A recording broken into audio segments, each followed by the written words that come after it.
गुरु प्यारे साथ संगत, बहुत सुंदर समय है। आज पीलीभीत के इस आश्रम में आप सब लोग एक बार फिर से मिल बैठ करके गुरु शिक्षा, गुरु जो हमें रास्ता दिखाने के लिए आता है उसको फिर से आत्मसात करने के लिए आए। बहुत समय के बाद दोबारा से पीलीभीत में सत्संग शुरू हुआ है और आगे हमें एक साथ मिल बैठ करके संतों महापुरुषों की शिक्षाओं पर अपने जीवन को चलाने का अवसर मिले, मौका मिले। ऐसा ये सुंदर मौका हमारे सामने आया है। जब जब संत आए हैं संसार में, परमात्मा की इस मनुष्य जीवन की सार्थकता की बात हमें और आप तक पहुंचाने की उन्होंने कोशिश करी है। कबीर साहब क्या कहते हैं? ता गुरुबिन माला फेरते, गुरुबिन देते दान, गुरुबिन दान हराम है, या पूछो वेद पुराण। अगर गुरु नहीं मिले हैं, अगर गुरु धारा से हम और आप जुड़े नहीं हैं, तो बड़े बड़े पुण्य कर्म भी हमारे जीवन में हमें बांधने का काम करते हैं। हम बहुत सारे पुण्य काम करें, पर वो भी कहीं न कहीं हमें संसार में कर्म बंधनों में बांध करके जन्म मरण से छुटकारा नहीं दिला सकते। आपको बार बार शरीर छोड़ते वक्त ये संसार के शुभ कर्म संसार में ले आए। हमारे शास्त्र कहते हैं शुभ कर्म और संसार में स्वार्थ के पीछे लगे हुए दोनों ही तरह के कर्म मनुष्य को काल से, जम के दरबार से छुड़ा नहीं सकता। बार बार मर करके संसार में आना पड़ेगा और ऐसी स्थिति में जब हम संसार में मन माया के घाट से मुक्त होने का कोई रास्ता नहीं जानते, हमारे जीवन की सार्थकता उस वक्त, उस समय, चाहे हम लाख अच्छे काम करें, वो जीवन में सफल नहीं हो सकती। इसलिए गुरु की एक महत्ता है। गुरु सिर्फ संसार में आपको पूजा पाठ, जब तक नियम कर्म, दुनिया के बड़े से बड़े साधनों की तरफ जोड़ने की बात नहीं करते। जब संत आते हैं वो हमारे जीवन में हमें इन तमाम कर्मों से छुड़ाने के रास्ते पर ले जाने के लिए आते हैं। इसलिए वेदों में कहा गया है अस्तो मां सद्गमय, तमसो मां ज्योतिर्गमय, मृत्योर मां अमृतगमय। हमें बुराई से अच्छाई की तरफ ले चलो, हमें अंधकार से, तम से छुड़ा करके प्रकाश की तरफ ले चलो, हमें मृत्यु से हमेशा हमेशा के जीवन उस अमृत की तरफ ले चलो। ये काम सिर्फ गुरु की कृपा से, सिर्फ संत महापुरुष की दया महर से हमें प्राप्त हो सकता है। तो आप बहुत भाग्यशाली हैं।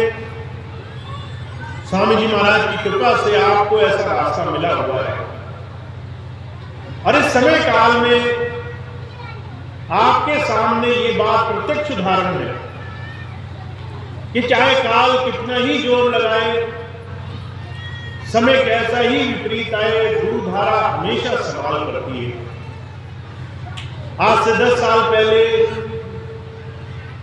ऐसी विषम परिस्थितियां बनी, हमारे सामने ऐसे उदाहरण बने, हमने देखा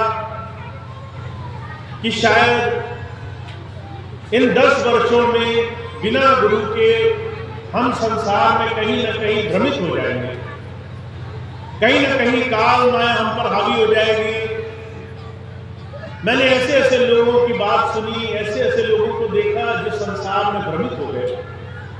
कोई शराब की संगत में चला गया, कोई संसार के विषय भोगों में लंपट हो गया, कोई दुनिया के और नशों में चूर हो गया। चांदपुर में एक बड़े प्रेमी सत्संगी हुआ करते थे।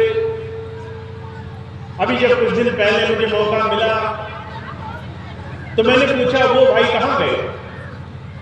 कहने लगे वो तो सुल्फा बाबा बन गए। सुल्फा पीते हैं, कहते मेरी धुनी रंग गई, ध्यान टिका हुआ है। जब तक वो पीते हैं तब तक उनकी सूरत चढ़ी रहती है। अब उसे वो भक्ति मान करके नशों में उलझे हुए हैं और इसी को भक्ति मान करके संसार में लपट है।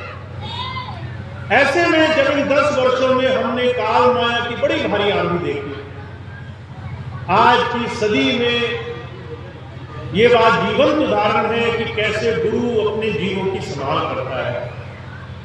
जब हमें उम्मीद नहीं थी कि कुछ होगा, ऐसे साधन बनाए स्वामी जी ने।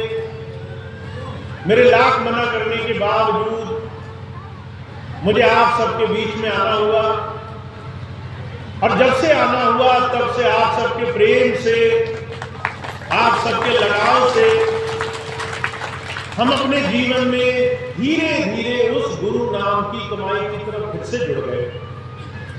जिन्हें अंतर से गुरु की कृपा प्राप्त थी वो संभले रहे। जो थोड़े कच्चे थे, मन माया में भी उलझे थे, वो भ्रमित हो गए। उन्हें संसार में धक्के खाने और परेशानी होने के लिए तरह तरह के दुख उठाने पड़ रहे हैं। पर मेरे कहने का मतलब सिर्फ इतना है, गुरु इस संसार में हम जीवों को सिर्फ उस प्रभु से बाहरी कर्म कांड के साधन नहीं जोड़ता, वो हमें अंतर से उस प्रभुधारा से विश्वास और प्रेम से जोड़ने के लिए आता है। इसलिए जितने भी महापुरुष आए उन्होंने कहा, जिनका प्रेम गुरु से जुड़ गया है वो जीवन में उसकी दया महर से जुड़ जाएंगे। सांच कहूं सुन ले सब है, जिन प्रेम कियो तिन ही प्रभु पाए। गुरु साहब कह रहे हैं उस प्रभु धारा से हमारा जीवन जुड़े, इसके लिए हमारे मन में अटूट भक्ति और हमारे मन में प्रेम की बड़ी ऊंची परिभाषा होनी चाहिए। हमारा जितना भी गुरु से प्रेम है, अगर वो प्रेम गुरु की एक एक बात को जीवन में उतारने से है, तो हमारे लिए गुरु हमारे मन मंदिर में विराजमान हो जाता है। मुझे अच्छी तरह से याद है, मुझे एक विद्वान मिले जिन्होंने बड़ी पुस्तकें पढ़ी थी, बहुत सारी अलग अलग तरह की पुस्तकें पढ़ करके बड़ा सम्मान उन्हें मिला। लोग कहते थे बड़े प्रकांड पंडित हैं। मैंने उनसे पूछा, आपने इतनी पुस्तकें पढ़ी हैं, अगर आपको किसी को एक लाइन में बताना हो कि इन पुस्तकों को पढ़ने का सार क्या है, तो वो क्या होगा? तो वो कहने लगे, अगर आपने खूब पढ़ा पर अमल नहीं किया, जीवन में किसी बात को उतार कर नहीं देखा, अपनी कथनी और करनी में भेद नहीं मिटाया, अगर किसी संत महापुरुष किसी भी धर्म के बताए रास्ते पर जीवन चलाया नहीं, तो पढ़ा लिखा सब बेकार है। और एक बात उन्होंने और कही जो मुझे कई बार मैं आप सबके बीच में रखता हूं। वो कहा करते थे, जिस चीज से तुम्हारी प्रीति है तुम वहां पर समय भी दोगे। अगर तुम्हारा बच्चों से प्रेम है तो तुम बच्चों के साथ समय गुजारोगे, फिर उनको आंखें बंद करके दुत्कारोगे नहीं। अगर तुम्हारा व्यापार से प्रेम है तो तुम व्यापार में समय गुजारोगे, दूसरे के ऊपर छोड़कर नहीं चले जाओगे। अगर तुम्हारा किसी और चीज से प्रेम है तो वहां समय देना, उस जगह अपना समय लगाना, ये सबसे बड़ी फर्क है। जब हम कहते हैं हमारा गुरु चरणों में प्रेम हो गया, तो हमारा गुरु की बात, गुरु के वचनों को जीवन में धारण करने के लिए प्रेम भाव होना, ये सबसे बड़ी आवश्यकता है। और आज के समय में जहां चारों तरफ घोर कलयुग का प्रभाव है, आप संसार में देखें, भाई भाई से लड़ रहा है, जमीन जायदाद एक इंच के लिए परिवार परिवार को कुछ नहीं मान रहा, घर परिवारों में अलगाव हो गए, परिवार में पति पत्नी अलग अलग तरह के रिश्तों में इतनी टूट फूट मची है। ऐसे घोर कलयुग में जहां विश्वास का एक नाम मात्र भी असर दिखाई नहीं देता, ऐसे में गुरु हमें संभाल कर रखना चाहता है। इसलिए कबीर साहब कहा करते थे, चलती चाकी देखकर दिया कबीरा रोए, दो पाटन के बीच में सावध बचाना कोई। ये संसार चलती चाकी है, दोनों तरफ से काल और माया आपको संसार में इसके अंदर पीसने के लिए तरह तरह से लुभाएंगे। कभी कोई सांसारिक चीज, कभी कोई संसारिक चीज, और इसमें बचाने के लिए एक गुरु शब्द का सहारा आपको मिलेगा। सिर्फ गुरु की बात ही आपको बचा पाएगी, सिर्फ गुरु की बात की पालना, उस बात पर चलना ही आपके जीवन का सहारा बन पाएगा। इसलिए सभी महापुरुषों ने एक ही बात कही है, हम अपने जीवन में गुरु भक्ति के लिए ऐसे संतों महापुरुषों का सानिध्य तो पा गए, पर हमें अब एक चीज की संभाल करनी है। अपनी दिनचर्या में हम कितना गुरु की तरफ जुड़े हैं, कितना मन्मुख बने हुए हैं, इसकी हर रोज संभाल करनी जरूरी है। महाराज जी कहा करते थे, अगर एक गोदाम हो, उसमें बड़े बड़े बोरों का ढेर लगा हो, उसके अंदर सारे तरह तरह के अनाज भरे हों, तो आप बाहर से इन खुली आंखों से उन बोरों के अंदर रखी हुई चीजें नहीं पहचान सकते, आपको परखी लगानी पड़ती है। जब वो आप परखी लगाते हैं तो आपको पता चलता है किस बोरे में किस तरह का अनाज रखा है, जो अंदर होगा वो बाहर निकल आएगा। तो महाराज जी कहा करते थे, गुरु की सेवा में आने के बाद हमारे जीवन में हम सबको हर रोज परखी लगाने की आवश्यकता है। और वो परखी क्या है, आज वो बात मैं आपके सामने रखता हूं। वो परखी है हमारा आचरण, हमारा स्वभाव कैसा है, हम किस तरीके से अपने जीवन को बना पाए। कबीर साहब क्या कहते हैं, कहते हैं जिसके अंदर संसार के तरह तरह के अभी भी भोग पदार्थ, दुनिया की तमाम भाव से भरी हुई, चाहे वो काम हो, क्रोध हो, लोभ मोह अहंकार, ऐसे विषय विकारों के बड़े भारी भंडार हो, उसके अंदर गुरु नाम समाया नहीं जाता। इसलिए कबीर साहब क्या कहते हैं, कहते कामी क्रोधी लालची इनसे भक्ति न होए, भक्ति करे कोई सूरमा जाति वर्ण कुल होए। हम अगर गुरु जी की सेवा में आ गए हैं, मन में भाव यह है कि गुरु हमें अंदर भक्ति भाव से जोड़ दे, तो इस चीज की परख करो। कहते हैं अगर तुम्हारे अंदर काम भोग वासनाएं हैं, अगर संसार को और भोगने की इच्छाएं मची हुई है, तो इसका मतलब है मन से तो तुम संसार को चाहते हो। मैं कई बार देखता हूं, बहुत से लोग स्वामी जी के पास आया करते थे, आकर के हाथ जोड़ते थे, हमेशा एक ही चीज कहते थे, स्वामी जी हमारा घर ठीक कर दो, हमारा परिवार ठीक कर दो, हमारा भविष्य ठीक कर दो, हमारे बच्चे ठीक कर दो। बहुत ही कम लोग होते थे जो स्वामी जी से आकर एक बार पूछते थे, स्वामी जी आप कैसे हैं, आपका स्वास्थ्य ठीक है, आपकी तबीयत कैसी है। 1000 में से एक जन के मुंह से ये बात बड़ी मुश्किल से निकली, जिसने गुरु से आकर प्रेम से उनकी बात पूछनी चाहिए। तो कबीर साहब कहते हैं हमारे ये जो मन में काम वासनाएं हैं, हमें और चाहिए, जो आज है वो पर्याप्त नहीं है, इससे और ज्यादा चाहिए। ये काम आपको हर क्षण संसार में लगा कर रखेगा। मैंने ऐसे लोग देखे जो रात रात भर तरह तरह संसार के सपने देखते हैं, कभी भय के सपने देखते हैं, कभी राजा महाराजा बन गए ऐसे सपने देखते हैं। या तो इस बात का भय सता रहा है कि संसार हमसे छूट न जाएगा, या इस बात की खुशी हो रही है कि आज से ज्यादा हमें मिल जाएगा और ज्यादा हमें शोहरत मिलेगी, उसमें हमें सुख मिलेगा। तो कबीर साहब कहते हैं, एक तरफ तो हम कहते हैं हमारे मन में वो प्रभु का वास हो, एक तरफ हम अभी भी संसार को उस प्रभु से ज्यादा अपने जीवन में बसा कर बैठे हैं। हमारे स्वामी जी महाराज अक्सर एक मिसाल फरमाया करते थे। एक राज दरबार में राजा को ये भुलावा हो गया कि लोग मुझे बड़ा प्यार करते हैं। उसने जो है सबसे कहा कि ये सारे लोग मुझसे बड़ा प्यार करते हैं। जब ये बात कही तो जो है वजीर ने कहा, महाराज मैं आपको ये चीज साबित कर दूंगा, इस दरबार में कुछ ही लोग हैं जो आपसे प्यार करते हैं, सब प्यार नहीं करते।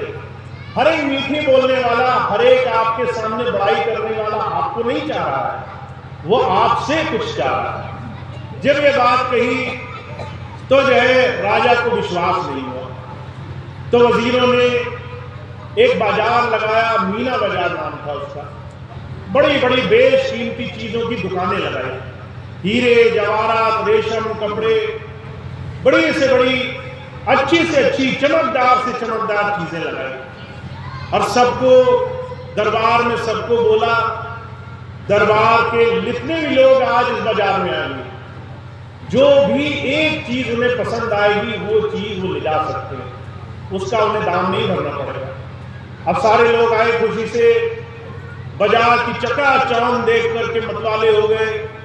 किसी ने सोना उठाया, किसी ने चांदी उठाई, किसी ने कपड़े उठाए, किसी ने बर्तन उठाए। सब लोग खुशी खुशी माल खजाने ले लेकर जाने लगे।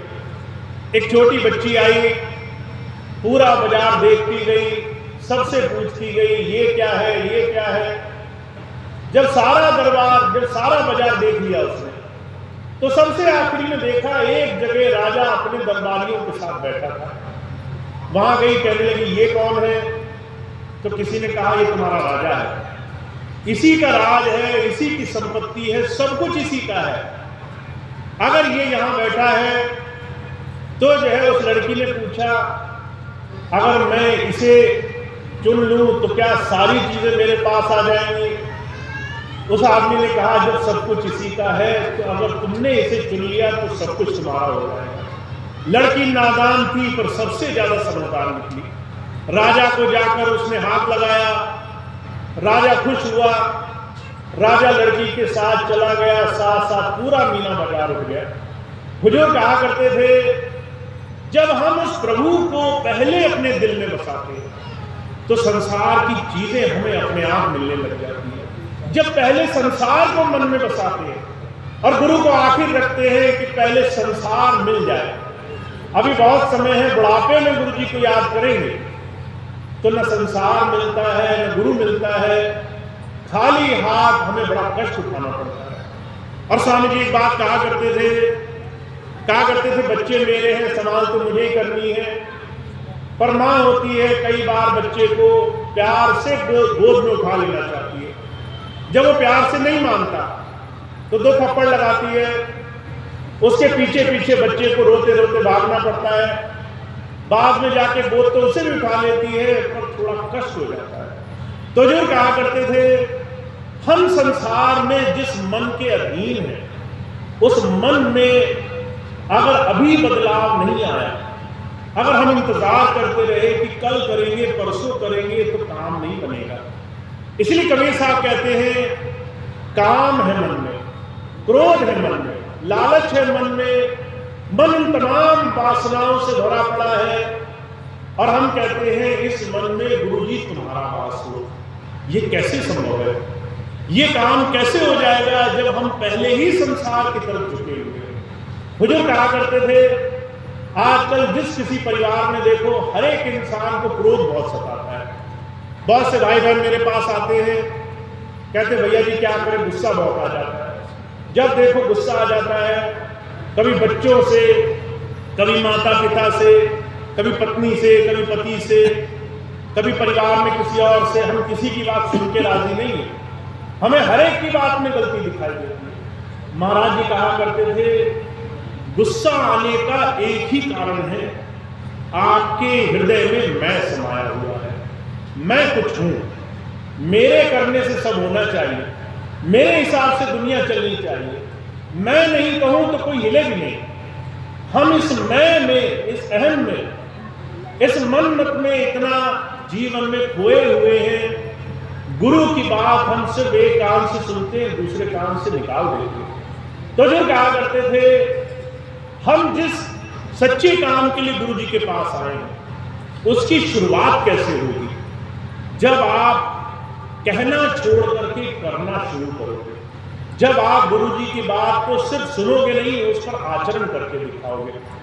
महाराज जी महाराज महाभारत काल का जिक्र सुनाया करते थे। युधिष्ठिर थे, उन्हें जो है दूसरे पांडव और कौरव बच्चों के साथ गुरु जी की शिक्षा का, गुरु की तालीम पाने का एक सुनहरा अवसर मिला। अब गुरु जी रोज पाठ पढ़ाया करते थे, सब बच्चों को ऐसा करना चाहिए, सब बच्चों को ऐसे करना चाहिए। एक दिन कहने लगे, आज का पाठ ये है, सदा सच बोला करो। अब बहुत सारे बच्चों ने याद किया, अगले दिन सुना दिया, गुरु जी बहुत खुश हो गए। युधिष्ठिर से पूछा तो युधिष्ठिर कहने लगे, महाराज अभी याद नहीं हुआ। अगला दिन बीत गया, फिर से पूछा, वो कहने लगा अभी याद नहीं हुआ। तीसरा दिन बीता, चौथा दिन बीता, 15 दिन, महीना गुजर गया। गुरु जी बड़ा नाराज हुए, कहने लगे जरा सी तो बात कही थी, वो भी याद नहीं हुई तुम्हें। युधिष्ठिर कहने लगा, महाराज अगर याद ही करनी होती तो वो तो उसी क्षण याद हो गई थी, पर जब जब मैं बोलता था कि सदा सच बोला करो, तो मन में ये कचोट होती थी कि अभी तो मैं झूठ बोल देता हूँ, अभी तो मन से झूठ निकल जाता है, अभी तो जगह जगह मेरे मुंह से झूठ निकलता है, तो मैं किस मुंह से बोलूं कि मैंने सच बोलना सीख लिया। तो मैंने अपने ऊपर अमल किया, मैंने रोज इस चीज को करके देखा। एक दिन में नहीं हुआ, 2 दिन में नहीं हुआ, 10 दिन में नहीं हुआ, महीने में नहीं हुआ, अब धीरे धीरे लग रहा है मैं आपकी बात पर अमल करने वाला बन गया। तो जब संत आते हैं, कहते हैं उनकी बात पर आचरण करिए, बाकी सारी चीजें कर्म कांड है। मैं संसार की तमाम बाहरी चीजों को कर्म कांड की ही श्रेणी में ले आता हूं। अगर आपने तस्वीर रखी, उस पर तिलक लगाया, माला फेरी, उस पर दीपक चढ़ाया, गुरु जी को पैर तक छुए, ये सब मन में बहम पैदा करेंगे। सिर्फ एक चीज आपके मन में भाव पैदा करेगी, वो ये कि गुरु की बात पर आचरण करना है, हमें गुरु की बात को जीवन में उतार करके दिखाना है। तो स्वामी जी महाराज क्या कह रहे हैं?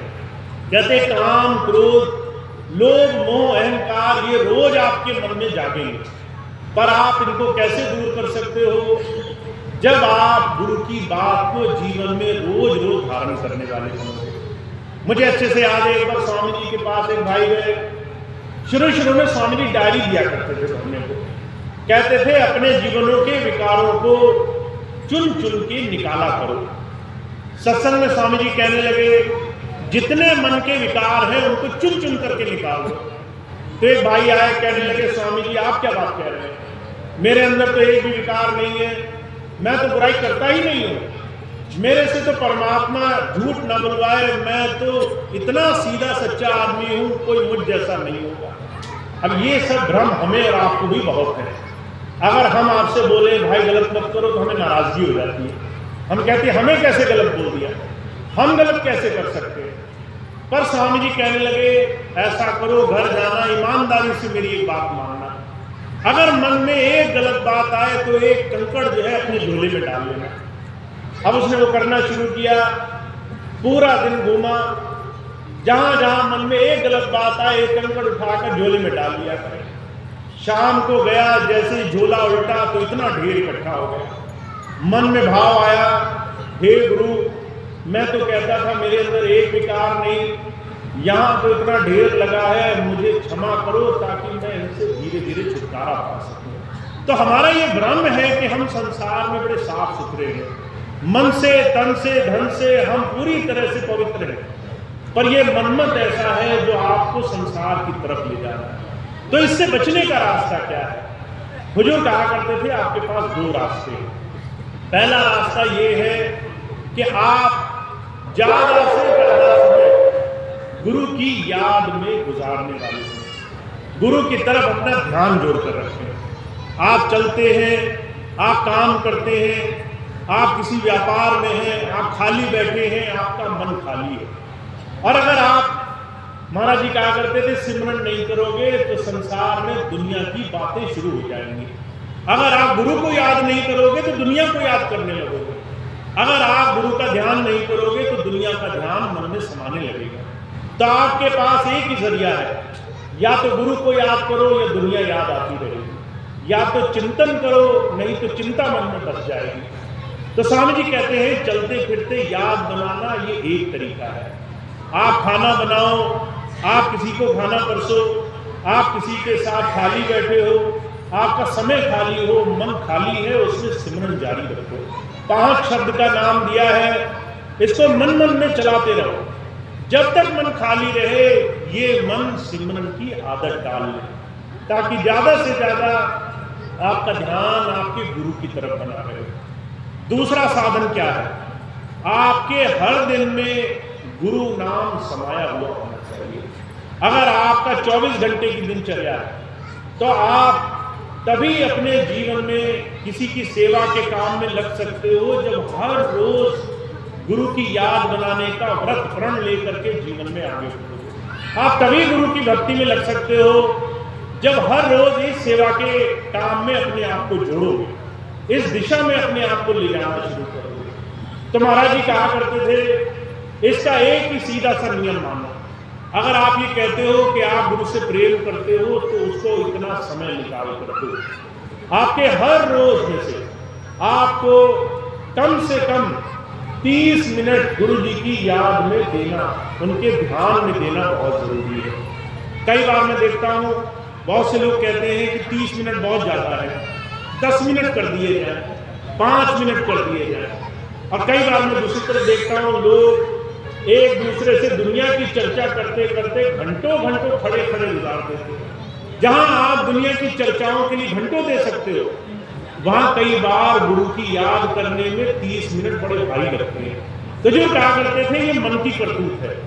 मन नहीं चाहता आप गुरु जी के साथ लड़ो, मन नहीं चाहता आप गुरु भक्ति करो, मन नहीं चाहता आप गुरु की याद में संसार के दुखों से छुटकारा पा सको। और इसके लिए एक ही तरीका है कि आप हर रोज हट करके इस मन से भक्ति कराओ। हर रोज व्रत लेके संकल्प लेकर के इस मन से भक्ति कराओ। तो उसका एक सीधा सा तरीका जो मैंने आपको दिया, एक संकल्प ले लो।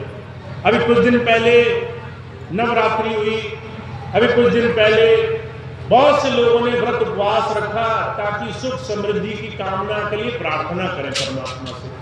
हमने जो है खूब संकल्प लिया कि हे परमात्मा हमारे घर में सुख समृद्धि रहे। बदले में मैं क्या करूंगा? संकल्प लेता हूं आज पूरे दिन भोजन नहीं छूऊंगा, आज पूरे दिन अन्न का दाना मुंह में नहीं जाएगा। बड़े कठोर कठोर व्रत रखे लोगों ने। ऐसा ही एक व्रत आप भी रख लो। वो व्रत क्या है कि जब तक भजन नहीं तब तक भोजन नहीं। हर रोज का नियम बना लो। अगर आपने ऐसा संकल्प उठा लिया कि आज मैं भजन करूंगा और किसी भी वजह से अगर भजन करना भूल जाओ तो मैं शरीर को भी भोजन नहीं दूंगा। महाराज जी कहा करते थे तुम भजन करना भूल सकते हो, तुम भोजन करना नहीं भूल सकते। तुम जो है शरीर को आहार देना नहीं भूल सकते, वो शरीर अपने आप याद दिला देगा। वो जब याद दिलाए तो पहले भजन को शामिल करना, पहले गुरु की याद को शामिल करना। तो जब संत आते हैं वो रास्ते जुटाने के लिए आते हैं, कैसे आप गुरु भक्ति के रास्ते पर लग सकते हो, कैसे आप गुरु भक्ति से अपने मन की इन तमाम करतूतों से छुटकारा पा सकते हो। तो हमारे लिए बड़ा भारी अनुष्ठान है। हम सब लोगों को ये रास्ता मिला है, हम कैसे धीरे धीरे गुरु की सेवा में जुड़े, कैसे धीरे धीरे गुरु की दया से अपने जीवन में सुख समृद्धि हासिल करें, कैसे गुरु की सेवा से अपने मन को तमाम चिंताओं से छुटकारा दिलाकर गुरु की याद में जोड़ लें। शहंशाह जी महाराज कहा करते थे आप इस परखी को सबसे ऊंचा मानो। कहा चाह गई चिंता गई मनवा बेपरवाह, जिसको कुछ नहीं चाहिए सो शाम। आपको ऐसा नाम दिया है गुरु ने जो आपको दुनिया का बादशाह, दुनिया की बादशाहत से भी ऊंची चीज देने वाला है। पर वो कैसे मिलेगी? परखी लगाओ।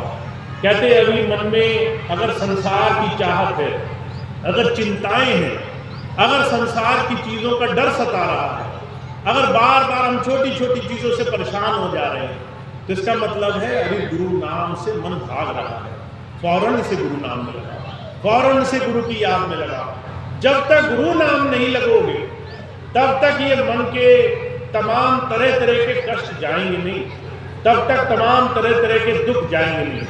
और मैं बार बार आपसे ये बात इसीलिए कहता हूँ, बहुत से भाई बहन मेरे पास आते हैं, उन्हें बहुत तरह तरह के दुख सता रहे हैं, और मैं कहता हूँ आपके सारे दुखों की इलाज, उसकी दवा ये नाम भक्ति है।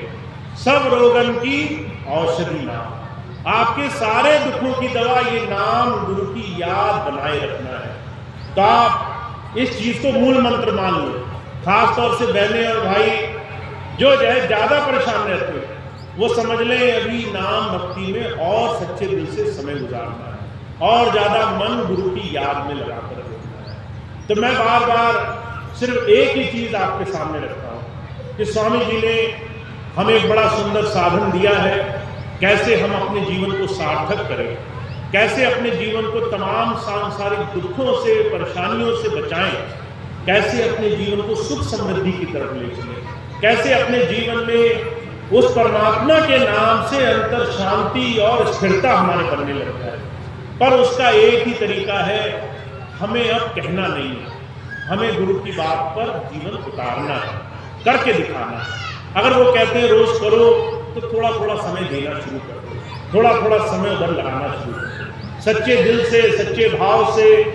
और स्वामी जी कई बार एक बात कहा करते थे कि जो मुझे सच्चे दिल से अपने जीवन में स्थान दे देगा, याद बनाकर रखेगा, ये संसार के दुख दर्द तो बहुत दूर की बात है, काल और महाकाल भी उसका कुछ नहीं बिगाड़ सकते हैं। तो ऐसी बड़ी गुरु की बात, उनकी ऐसी दया दृष्टि आप पर है, आपको सिर्फ उनकी बात को जीवन में उतारना है। तो हमारे लिए सुंदर अवसर है, इस बात को हम जीवन में उतारा करें कि गुरु जी के नाम से हमारा जीवन हर रोज गुजरे, हर रोज गुरु के नाम में हमारा समय गुजरे। और मैं बार बार एक बात फिर से कहता हूँ, बहुत से भाई सोचते हैं कि भैया जी जब सत्संग में बोलते हैं तो किसी और के लिए बात बोलते हैं, हमारे लिए खास छूट शामिल है वहाँ पे। हमें जो है भजन के लिए नहीं बोला जा रहा, किसी और के लिए बोला जा रहा। कई बार लोग मेरे से मिलने आते हैं, धीरे से कान में बोलते, कहते भैया जी मैं भजन तो नहीं कर पाता हूँ, और वो उम्मीद करते हैं कि उनको वहाँ छुटकारा मिल जाएगा। पर एक बात आप समझें, जिस गुरु भक्ति के रास्ते पर हम हैं, वहाँ न मेरी छूट है न आपकी छूट है, वहाँ लगना हमारे लिए सबसे बड़ा संकल्प है।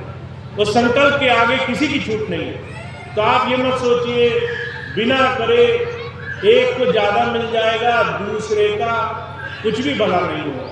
सबके लिए संतों ने एक ही रास्ता खोला है कि हमें उनको अपने मन मंदिर में बसाना है, उनको अपने हृदय में स्थान देना है। तो सबके लिए एक जैसी बात है, हमें गुरु की बात पर जीवन में संकल्प लेकर आगे बढ़ना है।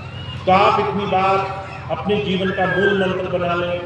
स्वामी जी की खूब खूब आपको दया महर प्राप्त हो, खूब खूब आपके जीवन में हर तरह से लाभ प्राप्त हो। ऐसी मैं हमेशा प्रार्थना करता हूँ कि जीवन में सांसों से, हर क्षण से, जीवन के हर एक प्रयास से हम गुरु की दिशा में और ज़्यादा बढ़ते चलें। तो आपको ऐसी दया प्राप्त हो, ऐसा आपके जीवन में लाभ हो। यही बात कह करके मैं अपनी बात समाप्त करूँगा। आज का ये सत्संग कार्यक्रम यही समाप्त होगा। अभी 2-3 सूचनाएं मैं और दूंगा, 2 मिनट का समय आप और देंगे। आपको मालूम है पिछले कुछ समय से हम बहुत प्रयास कर रहे हैं कि धीरे धीरे स्वामी जी की जितनी भी संगत है, जो इस 10 साल के समय अंतराल में किसी भी कर्म भोग के कारण, किसी भी दुख दर्द के कारण, किसी भी परेशानी के कारण कुछ पीछे हट गए, कुछ जो है संसार में भटक गई, भ्रमित हो गई, उन सबको फिर से गुरु कृपा से जुड़ने का रास्ता मिले। तो आज आप देख सकते हैं धीरे धीरे कितने भाई बहन हम फिर से गुरु नाम लेने के लिए जुड़े हैं। तो ये स्वामी जी की दया है। तो एक बार बहुत बहुत आप सबको इस चीज़ के लिए आभार कि आप सबने बहुत प्रयास किया है एक दूसरे को आगे बढ़ाने में, एक दूसरे का मनोबल बढ़ाने में, एक दूसरे को गुरु भक्ति में जोड़ने में। एक चीज़ का हमें बहुत ध्यान रखना है, मैं बार बार यही बात कहता हूँ, हमारा एक दूसरे से गुरु भक्ति के नाते बड़ा प्रेम होना चाहिए। हम गुरु भाई बहन हैं, हमारा बड़ा पवित्र प्रेम भाव होना चाहिए एक दूसरे के लिए। एक दूसरे का बड़ा आदर भाव होना चाहिए, एक दूसरे में एक क्षणिक भी अनादर नहीं होना चाहिए। मैं एक छोटी सी बात आपको बताऊंगा। अभी यहाँ से थोड़ा आगे पंचकुला पंजाब के पास स्वामी जी महाराज का एक आश्रम है खटोली में। वहाँ पे स्वामी जी महाराज ने सबसे पहले सत्संग का काम शुरू किया। जब सत्संग का काम शुरू किया तो वहाँ पर एक दूसरे महापुरुष की बाबा प्रेम सिंह जी की गद्दी थी। वहाँ पर दूसरे मत को मानने वाले सत्संगी भाई बहन थे। उन्होंने स्वामी जी से खूब प्रेम भाव से सत्संग कराया, खूब स्वामी जी को सेवा करी, खूब स्वामी जी को अपने गुरु की तरह स्थान दिया। आज लगभग 40 वर्ष हो गए हैं। उस गद्दी पर कोई दूसरे महापुरुष हैं, वो खूब प्रेम भाव से खटोली की गद्दी पर वहाँ अपने आश्रम में वो सत्संग करते हैं, सेवा करते हैं। उन्हीं के आश्रम के पास स्वामी जी का आश्रम है, वहाँ से 10 कदम की दूरी पर। तो जब भी हम खटोली सत्संग करने जाते हैं तो वो दूसरी जो गद्दी है, वहाँ के जो महापुरुष हैं, वहाँ की जो संगत है, वो सबसे पहले हमसे मिलने आती है, सबसे पहले हमारे सत्संग में बैठती है, सबसे पहले वो हमारी बात सुनती है। अभी पिछले दिनों वो हमें अपने गुरुजी महाराज के उस कमरे में ले गए जहाँ पर उनके गुरुजी बैठा करते थे, उस गद्दी पर बिठाया जहाँ पर उनके गुरुजी बैठा करते थे, और उन्होंने हमें कहा कि आप हमारी संगत के लिए कुछ ऐसी बात बताएं, इनको मार्गदर्शन करें। एक तरफ एक ऐसा मत जो हमसे अलग है, फिर भी हमसे अपने आप को अलग नहीं मान रहा है, फिर भी वो हमसे इतना भाईचारे प्रेम भाव से जुड़ा है जो हमें अपने से ज्यादा मान दे रहा है। अगर हमारी संगत जा रही है तो जो है उसको भोजन की व्यवस्था कर रहा है, उसके रहने की व्यवस्था कर रहा है, उसको प्रेम भाव से उसका सत्कार कर रहा है, उसको जो है दुख दर्द न मिले ऐसी सेवाओं में लगा हुआ है। एक तरफ हम आपस में अगर छोटी छोटी चीजों के लिए एक दूसरे में मतभेद मानने लगे तो फिर हमें तो बहुत लंबा सफर तय करना है गुरु भक्ति के रास्ते पर, तो फिर हमें और आगे जाना है। तो मैं बार बार एक चीज कहता हूँ, हमारा ये गुरु का स्थान ऐसा होना चाहिए जिसमें किसी के बीच में बैर भावना ना हो। हम चाहे संसार में कितना ही लेन देन रखें, पर गुरु भाई गुरु बहन एक दूसरे के नाते ऐसा प्रेम ऐसा भाव रखें कि हमारा एक दूसरे की खामियों पर, एक दूसरे की कमियों पर नजर ही न जाए। हम एक दूसरे की बुराइयां न देखें। जो हो चुका, जो समय चला गया वो चला गया। पहले समय में किसी के कर्म के कारण हो सकता है किसी ने कुछ भी किया हो, पर अब हमारा क्या कर्तव्य है कि हम सबको गले लगाएं, हम सबको प्रेम से ये आदर्श प्रस्तुत करें कि हम आपसे गुरु जी के नाते इतना प्रेम करते हैं कि आपकी घृणा भी उसके सामने छोटी पड़ जाएगी, आपका जो है मन में आया हुआ कोई भी भाव उसके सामने छोटा पड़ जाएगा। तो मेरा संकल्प ये है अपने स्वामी जी को कि हम सारी संगत को प्रेम भाव से जोड़ेंगे, और जो भी मेरा इसमें विरोध करेगा तो वो विरोध मेरा तो नहीं करेगा, करेगा तो अपने ही मन को जलाएगा, एक दूसरे से घृणा ईर्ष्या मानेगा। तो मैं उससे हाथ जोड़ लूंगा कि भाई तुम जब गुरु जी के रास्ते पर चलने को तैयार ही नहीं हो तो फिर कैसे सेवा आगे बढ़ेगी। तो आप सबसे जितने भी मेरी प्यारी साथ संगत है, मेरा यही अनुरोध है, भाईचारा प्रेम भाव लेके आओ, खूब एक दूसरे को अपनाओ, गुरु भक्ति के नाते साथ चलो, एक दूसरे के साथ मिलकर सेवा करो। जब एक दूसरा मत हमें ये इशारा दे रहा है कि हम तुमसे प्रेम कर सकते हैं जो हमसे अलग है, तो हम ये बात क्यों नहीं दर्शा सकते कि एक दूसरे के साथ होने के नाते हम अटूट हैं, हमारा संगठन गुरु जी के प्रेम के नाते जुड़ा हुआ है। तो मेरी बहुत उम्मीद है आप सबसे कि आप मेरा सहयोग करोगे इसमें, आप एक दूसरे से ऐसे मजबूत होकर, ऐसे भाई की तरह, ऐसे बहन भाई की तरह रहोगे जैसे आप अपने भाई बहनों से भी नहीं रहते। तो ऐसा प्रेम भाव बनाना है, ऐसा भाईचारा बनाना है, ऐसा एक दूसरे के साथ सारी बुराई भूल करके ऐसा सच्चा नाता जोड़ना है गुरु जी के नाते, जिससे हम जीवन में गुरु भक्ति को जीवन में सबसे ऊंचा स्थान दे सकें। तो ये मेरा संकल्प है, और बिना आपकी मदद के ये पूरा नहीं होगा। जब तक एक भाई बहन मेरा इस काम में सहयोग नहीं करेगा, जब तक एक भाई बहन एक दूसरे से गुरु प्रेम के नाते अपने मन में सिर्फ सेवा और प्रेम की भावना नहीं लाएगा, तब तक मेरा ये संकल्प पूरा नहीं होगा। तो आप मेरी मदद करें और एक दूसरे के साथ प्रेम भाव से जुड़ें। ये मेरी बड़ी भारी इच्छा है कि आप इस चीज़ में मेरे साथ जुड़ें। एक दूसरी सूचना ये है, स्वामी जी महाराज ने सेवा का मिशन चलाया था, उस करके एक नई समिति का गठन हो गया है स्वामी जी के नाम पर। वो समिति, जैसे जेंट्स इंटरनेशनल पहले एक संस्था काम करती थी, वो संस्था मेरे यहाँ पर ना होने की वजह से समाप्त हो गई। दोबारा से उस काम को चरम सीमा पर पहुँचाने के लिए एक नई समिति का गठन किया गया है, जिसमें हम सब स्वामी जी के परिवार के सदस्य, गुरु परिवार के सदस्य जुड़ जाएंगे। तो जुड़ने के लिए 3 तरीके हैं। आप उसके सदस्य बनिए। सदस्य में जो भाई बहन सेवा निकाल सकते हैं, कह सकते हैं कि मैं समर्पित सेवादार बनना चाहता हूँ। तो जो पहले समर्पित सेवादार जेंट्स इंटरनेशनल में बनते थे, वो अपने आप इसमें समाहित हो जाएंगे।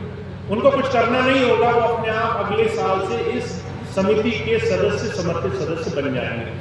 चाहे वो अनाज की सेवादार हो, चाहे वो अपने सेवा में से, धन की सेवा में से सेवा निकालकर सेवा देते हैं। जो नए लोग बनना चाहते हैं वो भी इस संस्था से जुड़े।